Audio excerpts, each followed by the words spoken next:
What's going on, guys? How's everyone feeling today?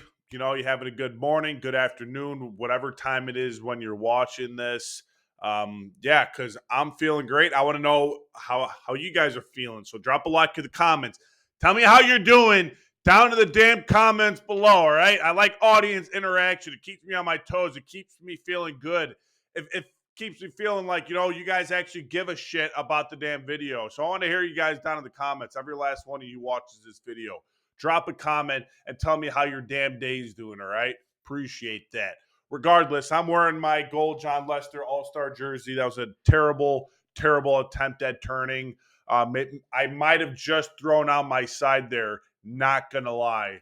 Just kidding. But Cubbies and Pirates go up against, the Cubs and Pirates are going at it today. It's about time the Cubs have a freaking easy team, right? It hasn't felt like that all season. Everyone knows that we played San Diego, LA, Arizona, Texas, Philadelphia.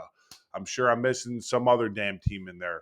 But it's felt as if the Cubs have only played tough opponents. And now the fact that we're playing a garbage ass team, right?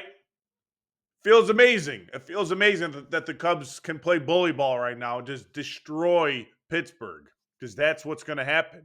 We're going to destroy Pittsburgh. I'll never forget. I will never forget. Back when the Cubs started getting competitive, it was like 2023, right? Before the season even started, on paper, I kind of looked at the roster and I made a prediction. I said, this team has blaring holes, clearly, but still think that this team could be competitive, and I still think this team can win the Central possibly. And I said the same thing about the 2024 squad, right? The 2024 squad was, better, but not by much. But regardless, I was on Facebook and I remember so many people, majority Pirate fans, just completely roasting me, telling me I have zero knowledge about ball, about zero knowledge about these teams. And I just sat to myself, I just thought to myself, is a Pittsburgh Pirates fan trying to dictate what I feel and how I think about the NL Central? Like they rate a freaking opinion.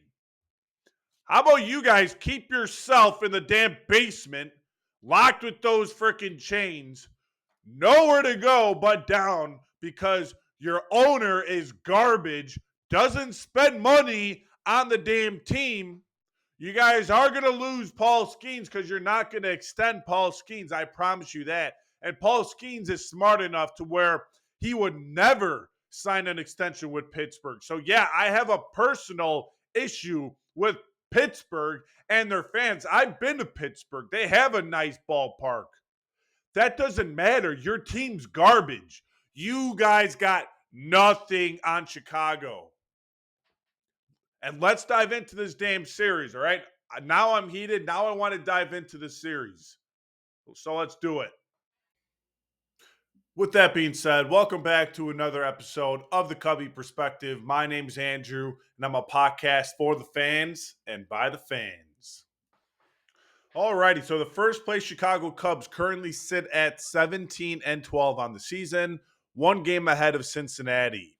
Cincinnati's doing pretty well right now, so the Cubs are going to have to keep winning and keep them at bay, right? But they are Cincinnati, so things are going to play out accordingly, and at some point, Cincinnati will have a major drop-off, right? I could guarantee you that. I'm 28 years old. I've watched a lot of Chicago Cubs baseball, and this is a yearly thing.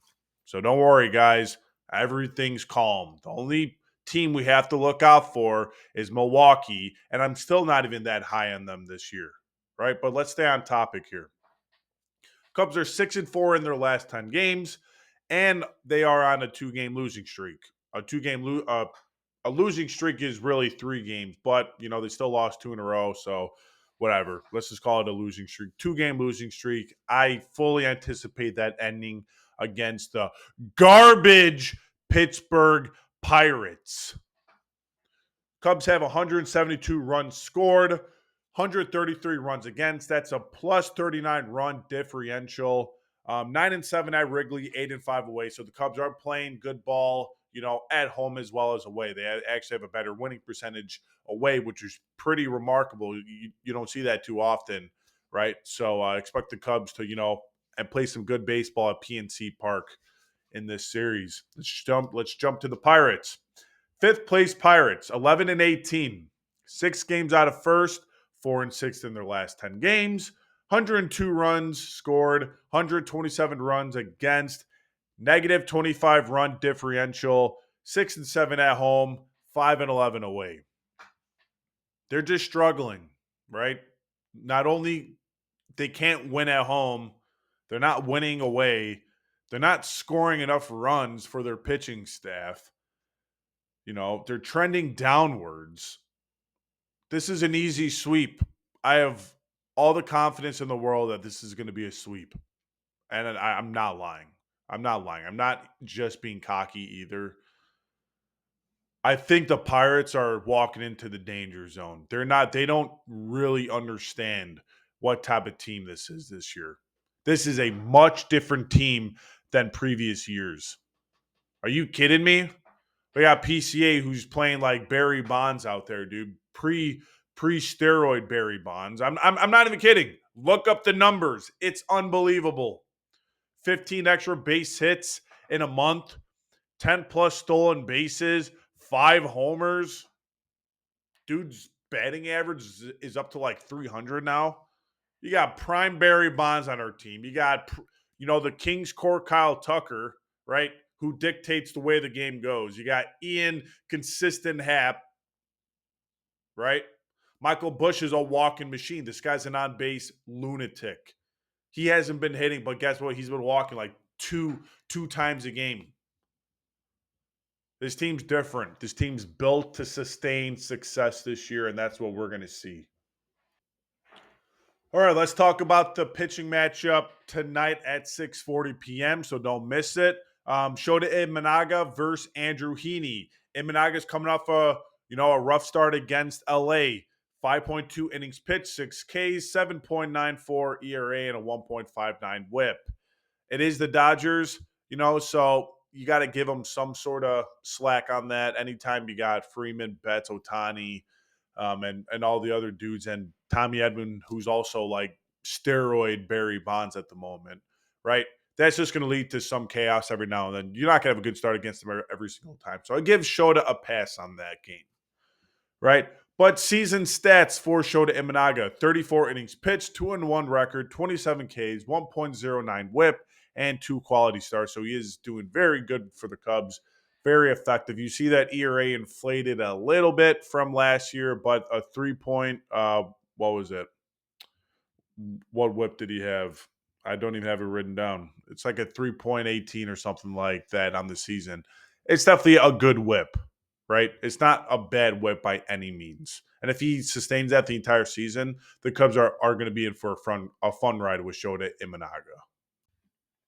Andrew Heaney, on the other hand, is coming off a dominant start against the Los Angeles Angels, not the Dodgers, the Angels. So, take that with a grain of salt, really. Everyone knows how bad the Angels are and have been, right? 6 innings pitched, 1 win, 9 Ks, 0 earned, 0.17 whip, and 1 quality start. That's a phenomenal start. But do it against a good team, and I'd be impressed. Simple as that. So Andrew Heaney on the season, his season stats are 31 innings pitched, 2-1 record, 31 Ks, a 1.72 ERA, 0.77 whip, and 3 quality starts. Now I looked at Andrew Heaney's game logs, right, to see who he pitched against. And Andrew Heaney actually pitched against some pretty damn good teams.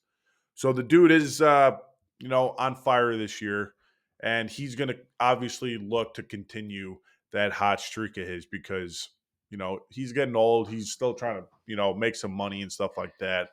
But I do think the Cubs are, if not the best offensive team in baseball, and we are a very patient group who really loves to work the pitch counts and stuff like that. So I think you are going to see the Cubs get to Andrew Heaney, right? I think they are going to come out of the gates. That last 2 games against the Phillies were just absolutely pathetic. And Chicago just wants to beat up on the state of Pennsylvania at the moment. Oh, guess what? Pittsburgh's coming into town. What do you know? Pittsburgh's in town. Time to beat them up. That's what's going to happen. That's probably what the actual conversation is going on in the dugout at the moment. Second game is going to be Matthew Boyd against Carmen Mlodzinski. Excuse me if I, pronounce that wrong or incorrect. I have no clue what his last name is. At 6:40 p.m. as well, and that's on April 30th, so don't miss it. Show out to support your Cubbies, because they need our support throughout this entire long season. Boyd is coming off a good start against the Dodgers, where he did record a win and a quality start. So look for Matthew Boyd to continue that hot stretch or that hot stretch. Excuse me, I don't know why I just said stretch. It's kind of funny. Matthew Boyd's season stats are 28 innings pitched, 2-2 record, 24 Ks, 2.54 ERA, 1.38 WHIP, and 3 quality starts. So Matthew Boyd is doing very well. We talked about Matthew Boyd a whole lot, right? We talked about Matthew Boyd's inability to stay healthy, but we also talked about what he can do if he does stay healthy for a full season. And if Matthew Boyd can stay healthy for an entire season, he's going to be a very good pitcher and he's going to be worth a lot, right? He knows how to pitch. He's a professional of professionals. He's a jack of all trades. He has amazing fastball, amazing off speed, can really locate his pitches well. He's a very coachable dude, very likable guy, good clubhouse presence. Players have nothing but good things to say about Boyd, right? So this is the type of guy you want on your team. Now, he needs to stay healthy though, for his sake as well as the Cubs' sake. So let's just hope that happens. All right, on the opposing mound, we got Mlodzinski, or I'm just going to call him Carmen, whatever. 4 out of his past 5 starts have been abysmal. Buddy is getting absolutely, destroyed out there. So I don't see why, he wouldn't get destroyed by the Cubs, especially you got Happ hitting on that left side. You have Tucker hitting on that left side. You have Bush hitting on that left side. You have PCA hitting on that left side. Cubs have a lot of really, really threatening lefties that can beat up on right-handed pitching. So I expect Carmen to get, kind of tossed around on April 30th, right? In the year of our Lord 2025. Season stats for Carmen are 22 innings pitched, 1-3 record, 18K, 6.95 ERA, and a 1.82 WHIP. So number one, two things scream at me here. He clearly has control issues, and he clearly just throws meatballs, right, and can't hit his locations because of that insane WHIP at 1.82. There's going to be zero success in Major League Baseball or across any single level with a WHIP that high, right? If you have a bad game every now and then and your ERA is kind of inflated, sure. But if that's kind of like your consistent, that's your season total WHIP 1.82 on the year and 5 starts, you have some issues. And, hopefully for Pirates fans' sake, they get that, straightened out. But for us, thanks, Carmen. Hey, why don't you go ahead and do worse? I'm not rooting for you. I'm not looking for you to do any better. As a matter of fact, I want you to do worse because I don't like the Pirates. They're the worst team in baseball. Their fans are a joke. I did say their stadium's nice because it is nice. But everything else about that damn area is a joke. It was the funniest thing. Me and my uncle were in PNC Park, and we're kind of asking around, like, hey, what's like the one thing you gotta eat in Pittsburgh, right? When you go to Chicago, you could argue that that's deep dish, or you could argue that that's an Italian beef from Johnny's, or whatever, right? But they're delicious. They're insanely good. They make you want to just like become morbidly obese and just keep eating them. That's how damn good they are. But because we're normal people, we got to have a level-headed mind, right? But in Pittsburgh, those guys aren't big because their food is so garbage. This one lady said, "Oh, you got to try the pastrami sandwich."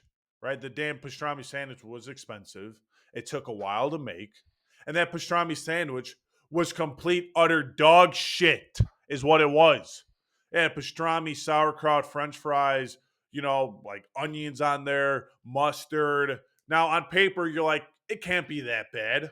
It sounds pretty good. I'm down to try it. Why not? I think it was rocking some Swiss cheese. But that shit was so bland, you don't even understand. And then I turned to my uncle and I said, like I wouldn't really eat down in Pittsburgh because there would be no reason to eat down in Pittsburgh. I have been so blessed in my life to be from Chicago, to live in New York for over 3 years. I have been a part of food royalty. And then I go to Pittsburgh and listen to these dumb locals tell me that, oh, their food is freaking good. Yeah, bullshit. Your food is good just as much as your baseball team is good. It sucks. It's not good at all. It's garbage. Alrighty, moving on from Matthew Boyd and Carmen Bludzinski. Right, let's move on to the next game. Colin Ray versus Paul Skeens, May 1st at 12:35. So this is an earlier game. So for all you people who like to sleep in, wake up earlier and go support the Cubs because the Cubs need it this year. We're gonna need it always. All right, Colin Ray was electric against Philadelphia. Unbelievable start. 5 innings, 1 win, 7 Ks, 0 earned, 1.0 whip.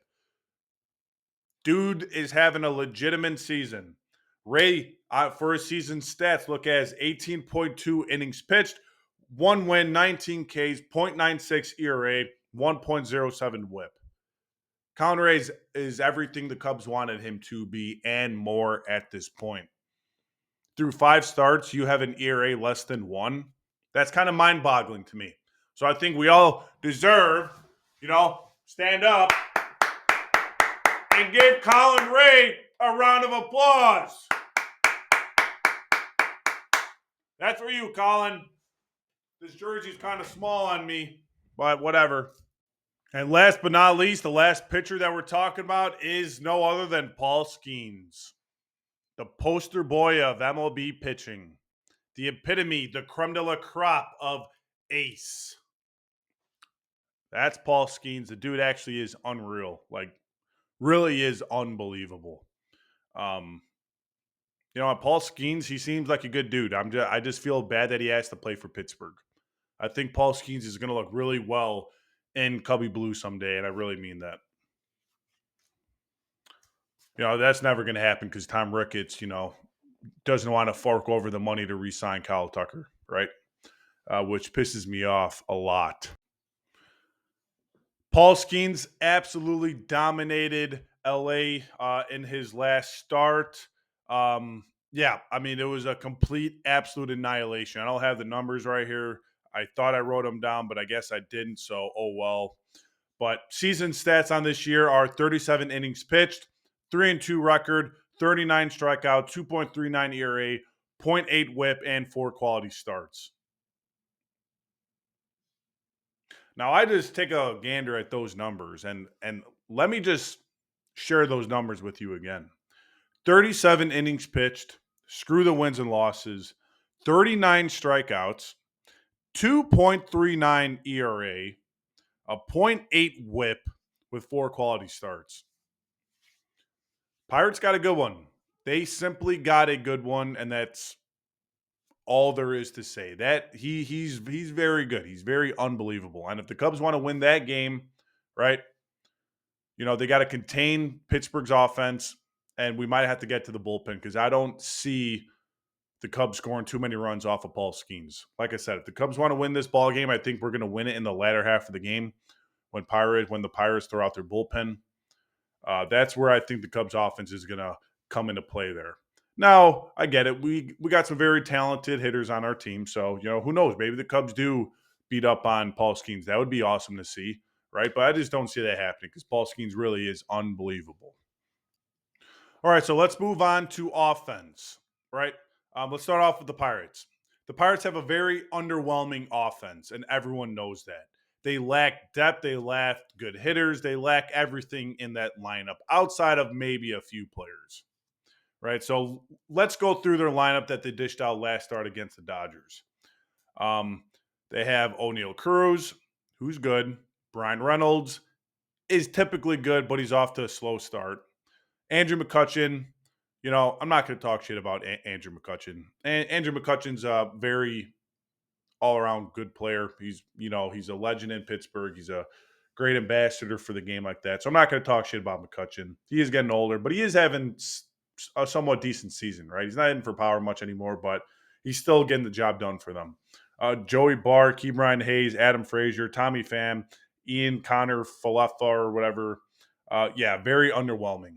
Very underwhelming. That's a joke. Our pitchers should have zero problem with getting through this lineup, and I really mean that. But baseball is unique, so don't hold your breath. You don't know, like if Colin Ray or Boyd or whatnot can't throw effective strikes and stuff like that, and they're walking a lot of guys, you are going to see them get beat up, and that's against any team. Hell, even the White Sox have put up 8 runs and like 10 runs or something this year, so it could happen. So if it does happen, don't come at me with a pitchfork, all right? But I'm just saying this offense absolutely sucks. And moving on to the Cubs offense. Everyone knows who the struggling players are if you watch the team. If you don't watch the team, I'm going to tell you. But the Cubs have a very good offense. They got Happ, they got Bush, they got Seiya, they got Tucker, they got PCA, they got Horner, they got Carson Kelly, they got freaking John Birdie, who's actually playing really well for us, right? So the Cubs, they have even Amaya, who's playing pretty well this season. But let's just talk about the Cubs lineup, who's hot and who's not really. Dansby Swanson, let's just start off with him. Flat out sucks. He's one of the most insufferable baseball players I've ever seen in my life. I thought I disliked Jason Hayward. Dansby Swanson takes the cake even further than that. I would literally trade Dansby Swanson for a bag of sunflower seeds, and I'm not lying to you guys here. I'm not lying to you guys here. If a team offered Cool Ranch, jumbo sunflower seeds for Dansby Swanson, I would take that in a damn heartbeat. That's even with Dansby Swanson's defense. I don't care. Get him off the team. Right? Or there's a simple solution here, Craig. You could drop him down to the 8th hole to where he's not getting, he's not involved in key at bats. You don't really expect much out of your 8th and 9th hitters on the team. There's not many RBI opportunities down there. But the 5th hole, batting behind Bush, batting behind Tucker and Seiya, that is a sin. That should be a sin to continue batting Swanson 5th. And I have no clue why he's still batting 5th. That sends me soaring into oblivion. His OPS is below 600. His batting average is 180, and his on-base percentage is 223. Yes, Dansby Swanson sucks, and he brings nothing to this team other than defense. But Nico Hoerner's also been kind of struggling. In the last week, Nico Hoerner's bat, 211, 238 on base. So he's not really, walking. He hasn't been stealing bases. He hasn't had one stolen base in the last week. 4 for 19, like I said, 2 runs, 2 RBIs. So hopefully Nico Hoerner could pop out of his shell in this series. He should have no problem doing that against, some of these pitchers because Nico Hoerner does put the ball in play. He doesn't strike out a lot, and that is important, right? That could also induce a lot of double plays, but Nico Hoerner is pretty well with playing fundamental baseball, right? So I'm not worried about Nico Hoerner by any means. My picks to click in this series are going to be PCA, Happ, and Kyle Tucker. I think you're going to see some really big, stat lines for those 3 hitters in this series against the Pirates. Ian Happ just plays the NL Central extremely well. So I expect him to really lead this entire attack on Pittsburgh without a doubt. But PCA's been, like I said, bonds before the steroids. Kyle Tucker is Kyle Tucker. He's one of the best players in baseball, so that's who I expect, to do well in this series, those 3 hitters, right? But this pretty much concludes the video. I do think the Cubs get a series sweep on the Pirates. I don't think the Pirates win one game against us. the Pirates' record will go from 11-18 to 11-21, right where they belong. They belong in the basement because they're a joke of a franchise. The Cubs are the epitome of the topper tier franchises out there. And I truly believe that. I'm not just saying that because I'm a biased Cubs fan. I think the Cubs organization is pretty well ran. The only downfall of them is I think that they're more reluctant to spend money these days, which kind of pisses me off. But, you know, yeah, series sweep coming up. Guarantee that. Book it on FanDuel, DraftKings, whatever you use. Smash the Cubs money line every single time. Kyle Tucker, numerous bases, etc., stolen backs from PCA and Horner and all them. So you guys get the bigger picture. But Cubs win. Cubs sweep the series. Well, they didn't yet, but they're going to, is what I'm trying to say. But hey, with that being said, always keep the faith. Go Cubs, and I am the Cubby Perspective. Thank you.